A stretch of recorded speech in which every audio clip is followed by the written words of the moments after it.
எல்லாருக்கும் வணக்கங்க. எல்லோரும் எப்படி இருக்கீங்க? எல்லோரும் நல்லா இருக்கீங்கன்னு நம்புகிறேன். நானும் ரொம்ப நல்லா இருக்கேங்க. இன்றைக்கி நம்ம கிச்சனில் என்ன பண்ண போகிறோன்னா குயிக் ரெசிபி தான் இது. பூண்டு சாதம் பண்ண போகிறோம்.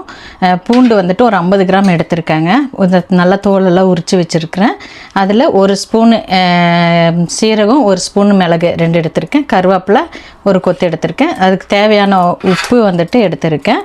இதை குயிக்காக எப்படி பண்ணலான்ட்டு நான் காட்டுறேன் வாங்க. நான் இந்த பூண்டை கல் உப்பு போட்டு 1க்கு 2 தட்டி எடுத்துக்க போகிறேன். நான் அம்மிக்கல்லில் வச்சு தட்டலான்ட்டு இருக்கேன்.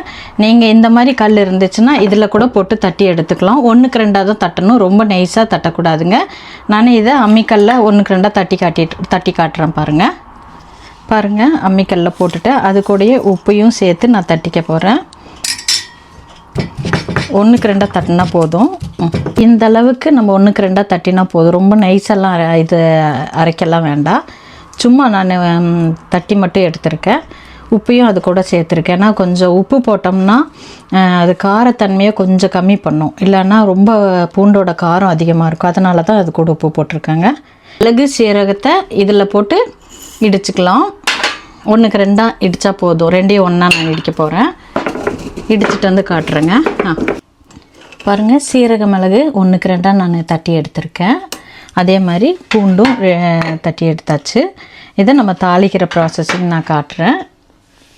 பாருங்கள், நான் ஒரு நான்ஸ்டிக் எடுத்துருக்கிறேன். அதில் நெய்யில் தான் நம்ம இதை வறுக்க போகிறோம். நம்ம இந்த பூண்டை ஒரு 2 டேபிள் ஸ்பூனு நெய் போட்டிருக்கேன். நான் வந்துட்டு நெய்யில் வணக்கினா நல்லாயிருக்கும். அந்த ஸ்மெல்லு வந்துட்டு நமக்கு பூண்டோட ஸ்மெல்லு நல்லாயிருக்கும். நெய் ஸ்மெல்லுக்கும் பூண்டு ஸ்மெல்லுக்கும்.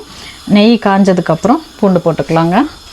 நெய் காஞ்சிடுச்சு. நெய் காஞ்சதுக்கப்புறம் அந்த பூண்டை நம்ம நெய் கூட போட்டு வணக்க போகிறோம். இது கொஞ்சம் கோல்டன் கலரில் நம்ம வணக்கினா போதும். இது ரொம்ப ஈஸிங்க. இந்த நம்ம பூண்டு சாப்பாடு சாப்பிடும்போது அந்த பூண்டு உடம்புக்கும் ரொம்ப நல்லது. நம்ம வெறும் பூண்டை சட்னியெல்லாம் அரைச்சி வச்சு சாப்பிட்டோம்னா, நான் ஏற்கனவே என்னோடய வீடியோவில் பூண்டு சட்னியும் போட்டிருக்கேன். நான் அதையும் பாருங்கள். நான் வேணால் லிங்க் இந்த வீடியோவில் நான் போட்டு விட்றேன். பூண்டு சட்னி அவ்வளோ நல்லாயிருக்கும். ஆனால் இந்த பூண்டு சாப்பாடு நீங்கள் மட்டும் ஒரு தடவை பண்ணி சாப்பிட்டு பாருங்கள், உங்களுக்கு அவ்வளோ பிடிக்கும். இது இந்த குழந்தைங்களுக்கெல்லாம் வந்துட்டு இந்த பூண்டெல்லாம் பிடிக்காது. ஒரு சிலருக்கு ரசத்துலலாம் போட்டோம்னா எல்லாம் தனித்தனியாக எடுத்து வச்சுடுவாங்க. நம்ம இந்த மாதிரி பண்ணினோம்னா அவங்க வந்துட்டு ஒதுக்கவே மாட்டாங்க. பாருங்கள், நெய்யில் பூண்டு நான் வணக்கியாச்சு. நல்லா கோல்டன் கலரில் வணக்கியிருக்கேன். அவ்வளோ ஸ்மெல்லு நல்லா இருக்குது. நெய்யில் வணக்கும்போது அந்த டேஸ்ட்டும் வந்துட்டு நல்லா இருக்கும். நீங்கள் செஞ்சு பாருங்கள். அது கூடயே நான் பாருங்கள் கருவேப்பிலையும் போட்டுக்கிறேன். கருவேப்பிலை, அதுக்கப்புறம் நம்ம இடித்து வச்ச அந்த சீரக மிளகு எல்லாத்தையுமே போட்டுக்கலாம் நம்ம இது கூட.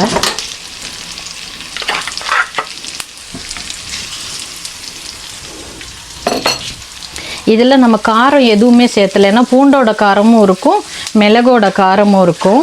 அதனால் இந்த 2 ஸ்மெல்லுமே நல்லா செமையாக இருக்குங்க. இது கூட நீங்கள் மிளகாய் எதுவுமே போட அவசியமே இல்லை. காரத்துக்குன்னு எதுவுமே தனியாக போட தேவையில்லை.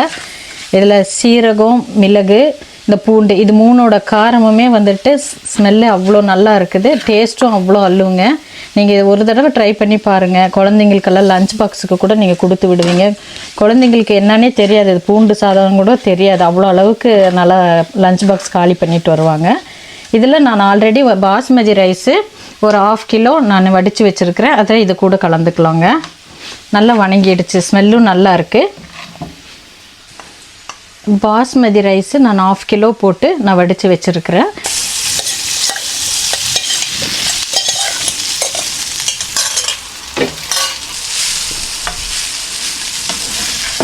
இதை நம்ம நல்லெண்ணெயில் கூட நம்ம வணக்கலாம். நல்லெண்ணெயில், தேங்காய் எண்ணெயில் வணக்கலாம். ஆனால் நெய்யில் வணக்கி சாப்பிட்டு பார்த்தோன்னா அந்த டேஸ்ட்டே வந்துட்டு தனியாக இருக்கும். நான் சாப்பாட்டு கூட கொஞ்சம் உப்பு போட்டு வடிச்சிருக்கிறனால நான் இது ஃபுல்லும் கலக்கி முடிச்சுட்டு நான் டேஸ்ட் பண்ணிவிட்டு உப்பு தேவையான அளவு மறுபடியும் போட்டுக்குவேன் நான். ஏன்னா ஆல்ரெடி நம்ம பூண்டுலேயும் உப்பு போட்டு அரைச்சிருக்கிறோம் இல்லைங்களா. அப்புறம் சாப்பாட்லேயும் உப்பு போட்டு வடிச்சிருக்கிறனால உப்பு மறுபடியும் அவசியப்படாது இப்போது. ஏன்னா இப்போ மறுபடியும் உப்பு போட்டு மறுபடியும் கலக்கினோம்னா உப்பு ஜாஸ்தி ஆகிடும். அவ்வளோதாங்க. பாருங்கள் எவ்வளோ குயிக்காக பண்ணினேன், நீங்களே பார்த்தீங்க. இது நீங்கள் குயிக்காக உங்களுக்கு ஒரு அவசர டைமில் பூண்டு நீங்கள் ஏற்கனவே உரித்து வச்சுருந்தீங்கன்னா கூட ஈஸியாக இருக்கும். நான் எப்போவுமே பூண்டு கொஞ்சம் ஃப்ரீயாக இருக்கிற டைமில் நான் உரித்து ஃப்ரிட்ஜில் வச்சுக்குவேன் நான். ஏன்னா எனக்கு அப்பப்போ இந்த மாதிரி அவசர டைமில் நான் போய் உரிச்சிட்டு இருக்க முடியாது, அது அரை மணி நேரம் டைம் வேஸ்ட் ஆகும். அதனால் எப்போவுமே நீங்கள் அந்த மாதிரி பண்ணி பாருங்கள். உங்களுக்கு ஃப்ரீ டைமில் இந்த மாதிரி பூண்டு வெங்காயம் எல்லாமே நான் உரித்து வச்சுக்குவேன் ஃப்ரிட்ஜில். தேவைப்படும் போது இந்த மாதிரி பாருங்கள். இப்போ நான் கூட இப்போ ஷாப்பிங் போயிட்டு வந்தேன், எனக்கு பசி வந்து குயிக்காக பாஸ்மதி ரைஸ் சீக்கிரம் ஆகிடுச்சு. இப்படி ஒரு தாளிப்பு 5 நிமிஷம் தாங்க ஆச்சு. உப்பு நான் டேஸ்ட் பார்த்துட்டேங்க, உப்பு கரெக்டாக இருக்குது, சரியான அளவாக இருக்குது. நல்ல வேளை நான் அதிகமாக போடலை எக்ஸ்ட்ரா, ஏன்னா ஏற்கனவே நான் போட்டனால நான் போடலை.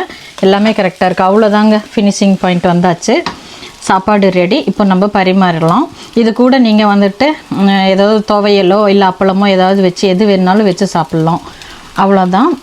உங்களுக்கு இந்த வீடியோ பிடிச்சிருந்துச்சுன்னா ஒரு லைக் பண்ணி ஷேர் பண்ணி சப்ஸ்கிரைப் பண்ணுங்கள்.